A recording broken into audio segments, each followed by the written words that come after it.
गणेशाय नमः। जय माता दी मित्रों। पितृपक्ष का अंतिम दिन सर्वपितृ अमावस्या कल यानी 21 सितंबर 2025 को है। यह दिन उन सभी पितरों के लिए समर्पित है जिनकी श्राद्ध तिथि याद न हो पाई हो या जिनका विधि पूर्वक श्राद्ध न हो पाया हो। आज हम जानेंगे इस दिन का महत्व, करने योग्य कर्म और इससे मिलने वाले अद्भुत लाभ के बारे में, तथा आपके कुछ प्रश्नों के उत्तर भी मैं इसी वीडियो के माध्यम से दूंगा। और अगर आपको कोई वेद पाठी पंडित उपलब्ध नहीं हो पाता तो स्वयं तर्पण किस प्रकार से करना है, इस बारे में भी हम जानेंगे। तो इस वीडियो में अंत तक बने रहें। शुरू में हम इसके महत्व और लाभ के बारे में बात करेंगे। उसके उपरांत आपके प्रश्नों के उत्तर लेंगे। उसके उपरांत हम, अगर आपको वेद पाठी पंडित सुबह उपलब्ध नहीं हो पाता है तो स्वयं तर्पण किस प्रकार से करना है, उसके बारे में आपको पूरी जानकारी देने का प्रयास करेंगे। शुरू करते हैं। तर्पण का महत्व क्या है? शास्त्रों में कहा गया है, सर्वपितृ अमावस्या पर किया गया तर्पण और दान सभी पितरों तक पहुंचता है। भले ही श्राद्ध पूरे पक्ष में न कर पाए हों, लेकिन इस एक दिन विधिवत तर्पण करने से सभी पितर तृप्त होकर आशीर्वाद देते हैं। इसके लाभ: सर्वपितृ अमावस्या पर किया गया तर्पण पितरों को तृप्त करता है, पितृ दोष का निवारण करता है, संतान, धन और सुख की वृद्धि करता है, जीवन से बाधाओं को दूर करता है। इस दिन मांस, मदिरा और तामसिक भोजन वर्जित है। व्यर्थ विवाद, क्रोध और अपवित्र आचरण से बचना चाहिए। यह केवल जो पितृ की तृप्ति के लिए पूजा कर रहा है, केवल उसके लिए ही लागू नहीं है, अपितु उसके परिवार के लिए, पूरे परिवार के लिए लागू है।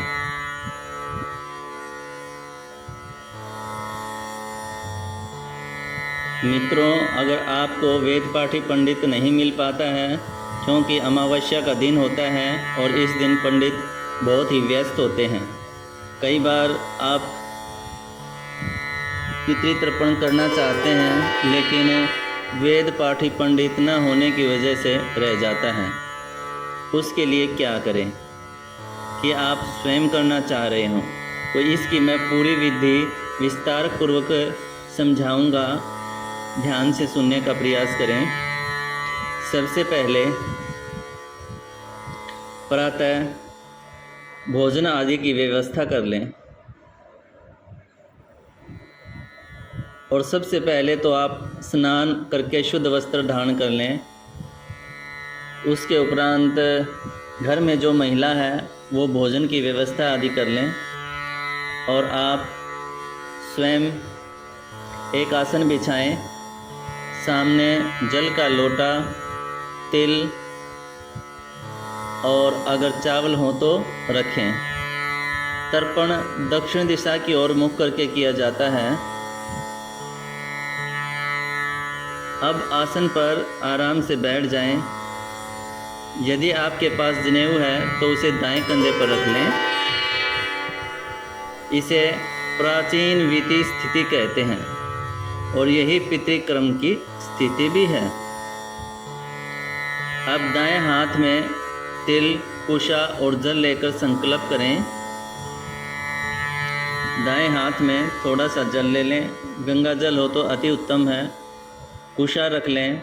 कुशा अर्थात घास, हरी घास, और जल लेकर संकल्प करें। ओम पितृभ्यः सवधा नमः, मम पितृ तृप्त्यर्थ तर्पणम कृष्ये। फिर से सुन लें एक बार। ओम पितृभ्यः सवधा नमः, मम पितृ तृप्त्यर्थम तर्पणम कृष्ये। ये आपकी संकल्प विधि थी। अब तर्पण क्रिया करनी है आपने। अब दोनों हथेलियों को मिलाकर अंजलि बना लें। दोनों हथेलियों को मिलाकर अच्छी प्रकार से अंजलि बनाएं। उसमें जल और थोड़ा तिल लें। जो पास में बैठा है उसको बोल दें, क्योंकि आपने तो स्वयं अंजलि बना ली है। उसमें जल और थोड़ा तिल डाल लें और धीरे धीरे दक्षिण दिशा की ओर जल अर्पित करें। और जल अर्पित करते समय ये मंत्र बोलें, ओम पितृभ्य सवधा नमः, और जल को अर्पित कर दें। कम से कम 3 बार जल अर्पण करना है और प्रत्येक बार इसी मंत्र का उच्चारण करना है, ओम पितृभ्य सवधा नमः, कम से कम 3 बार। आप 11 बार, 21 बार भी कर सकते हैं।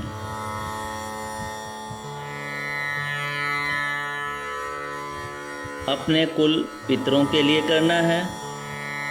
ज्ञात और अज्ञात पितरों के अलग से 3 बार। मान लीजिए हम एक उदाहरण के रूप में लेते हैं कि आपने 3 बार करना है, 3 बार जल अर्पित करना है। पहले अपने कुल पितरों के लिए 3 बार जल अर्पित करें। तीनों बार यही बोलना है जल लेकर, और दोनों अंजलियों में जल लेना है। ओम पितृभ्य सवधा नमः 3 बार इनके लिए। ज्ञात और अज्ञात पितरों के लिए फिर से 3 बार करना है। और समस्त पितृगण के लिए फिर से 3 बार वही मंत्र बोलते हुए करना, ओम पितृभ्य सवधा नमः।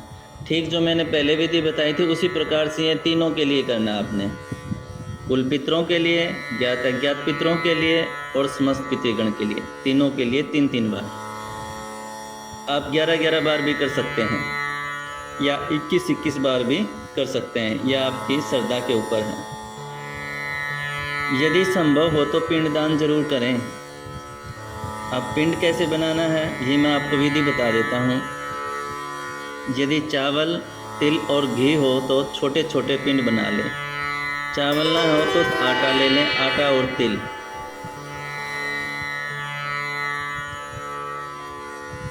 और घी हो तो छोटे छोटे पिंड बना लें, लड्डू के जैसे।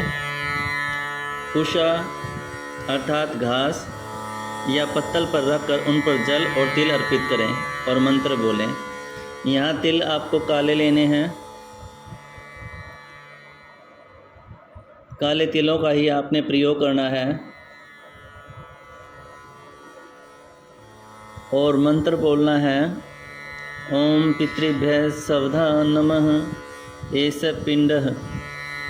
इसके बाद ये पिंड गाय, कौवे, कुत्ते या बहते जल में प्रवाहित करते हैं। फिर से सुन लें। यदि चावल, तिल और घी हो तो छोटे छोटे पिंड बना लें। चावल ना उपलब्ध हो तो आप इसके जगह पर आटा भी ले सकते हैं। कुशा या पत्तल पर रखकर उन पर जल, काले तिल और कुशा अर्पित करें, तिल अर्पित करें, जल अर्पित करें।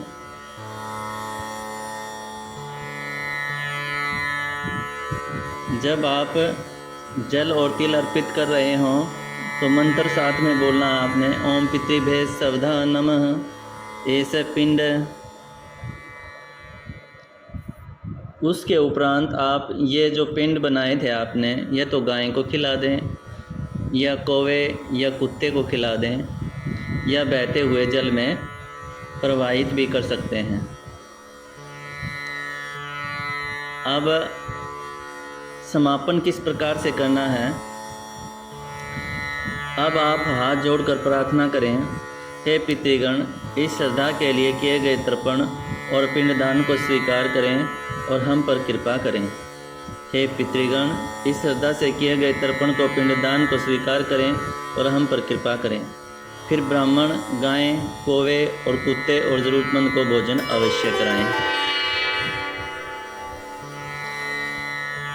फिर आपने घर के अंदर जो भोजन बनाया गया है गाय के लिए अलग से निकाल दें। अगर ब्राह्मण घर में आया हो तो अति उत्तम ब्राह्मण को भोजन कराएं, अन्यथा किसी मंदिर में जाकर ब्राह्मण को भोजन दे दें और कुछ दक्षिणा के लिए 10-20 रुपए भी ज़रूर दें।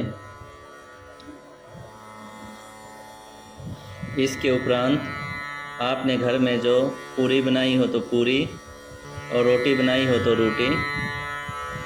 अगर पूरी बनाई हो तो एक पूरी के 4 टुकड़े करें और इसी तरह से 4 पूरियों के 4-4 टुकड़े कर लें और उन पर जो भी आपने भोज्य पदार्थ बनाया है, उदाहरण के रूप में आपने पूरी, काले चने और खीर बनाई है, पीपल के पत्तों पर या कागज़ के 4-4 करके 16 टुकड़े कर लें। उन पर अपना भोज्य पदार्थ रखें, ये तो घर के छत पर या फिर आप किसी बाहरी स्थान पर आपकी गली में या किसी दीवार के ऊपर रख दें, जो कौमों के लिए भोजन होता है, जो पितरों की तृप्ति का कारण बनते हैं। उसके बाद आप गाय या पहले भी आप गाय को खिला सकते हैं, ब्राह्मण को खिला सकते हैं। आप गाय की रोटी दें, ब्राह्मण को दे आएं, वस्त्र दान करें।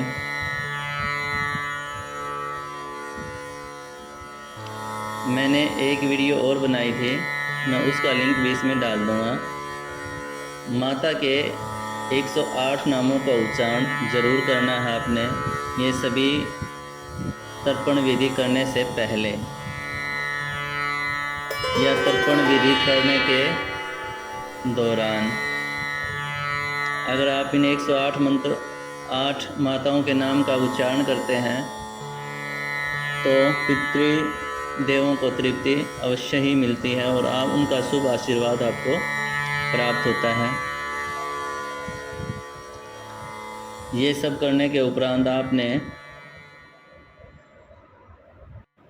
ज़रूरतमंदों या गरीबों को भी भोजन करा सकते हैं।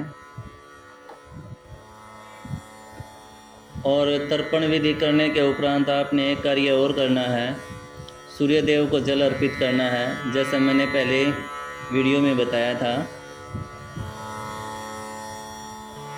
उसी के अनुसार आपने करना है। जो भोज्य पदार्थ बनाए हैं वह आपने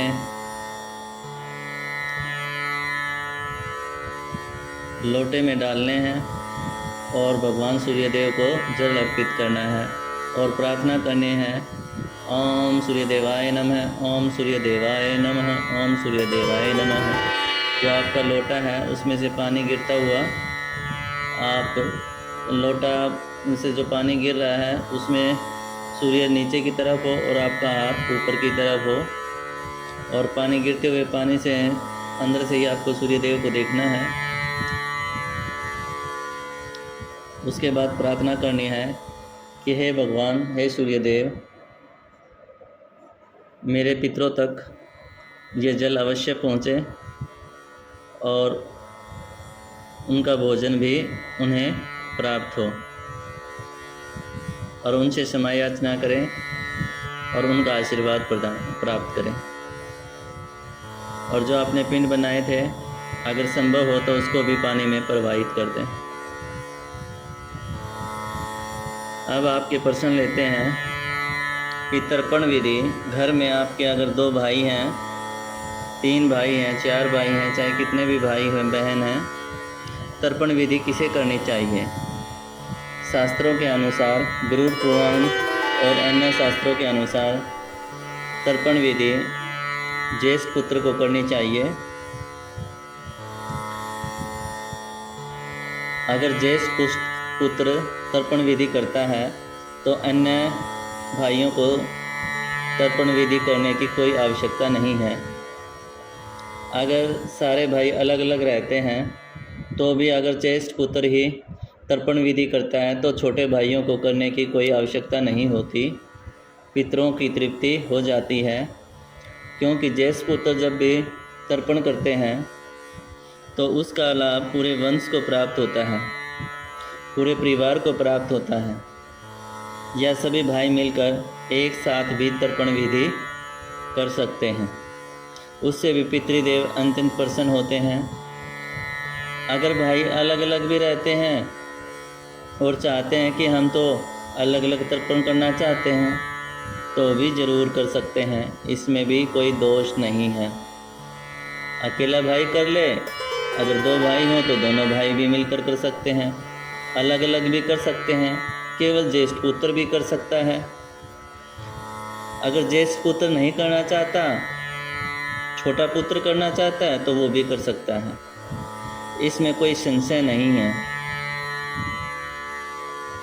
किंतु एक बात अवश्य है, अगर ज्येष्ठ पुत्र करता है तो उसका लाभ सभी को मिलता है, अगर छोटा पुत्र करता है तो उसका लाभ उसके छोटे भाइयों को मिलता है, बड़े पुत्र को प्राप्त नहीं हो पाता। अगर कोई परिवार का सदस्य मदिरापान आदि करता है तो उसे उस दिन नहीं करना चाहिए। मदिरा का सेवन इसमें बहुत वर्जित होता है, नहीं तो पितरों की तृप्ति नहीं होती। दूसरी बात, पितरों की तृप्ति के लिए श्रद्धा भाव बहुत महत्वपूर्ण होता है, श्रद्धा जरूर होनी चाहिए। तर्पण विधि हमेशा योग्य पुत्र को ही करनी चाहिए। जो मांस मदिरा का सेवन या अशुद्ध आचरण करते हैं, उनको तर्पण विधि नहीं करना चाहिए, उनसे पितृदेव रुष्ट हो जाते हैं। उम्मीद करता हूँ मैंने आप सभी के प्रश्नों और शंकाओं का निवारण कर दिया है। बहुत लोगों ने पूछा था कि गुरुजी ये संशय है, कृपया इनके बारे में भी हमें बताएं। तो मुझे लगता है कि मैंने सभी के प्रश्नों के उत्तर दे दिए हैं। ईश्वर आप लोगों के पितरों की तृप्ति जरूर करें, और यह वीडियो आप अपने दोस्तों, मित्रों, भाइयों, बहनों को ज़रूर शेयर करें। वीडियो शेयर ना कर पाएँ तो उनको इस विधि के बारे में ज़रूर अवगत कराएं। जो तर्पण विधि करना चाहते हैं और उनके घर में कुछ बाधाएं हैं, जैसे कि किसी बेटे का विवाह ना होना, किसी पुत्री का विवाह ना हो पाना, या विवाह हो तो रिश्ता टूट जाना, पुत्री का रिश्ता टूट जाना, घर में बार बार बाधाएं आना, ये पितृदोष के कारण होते हैं। उन लोगों को पितृ तर्पण जरूर करना चाहिए। मैंने कुछ विधियां पहले भी बताई थी, आप उन छोटी छोटी विधियों से भी तर्पण कर सकते थे, इसलिए इसको अन्यथा ना लें। ईश्वर आप सभी का कल्याण करें, मंगल करें।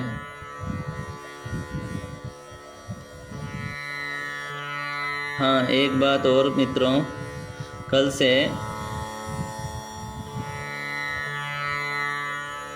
इस चैनल पर केवल और केवल नवरात्रों में माता की महिमा की वीडियो ही अपलोड की जाएंगी।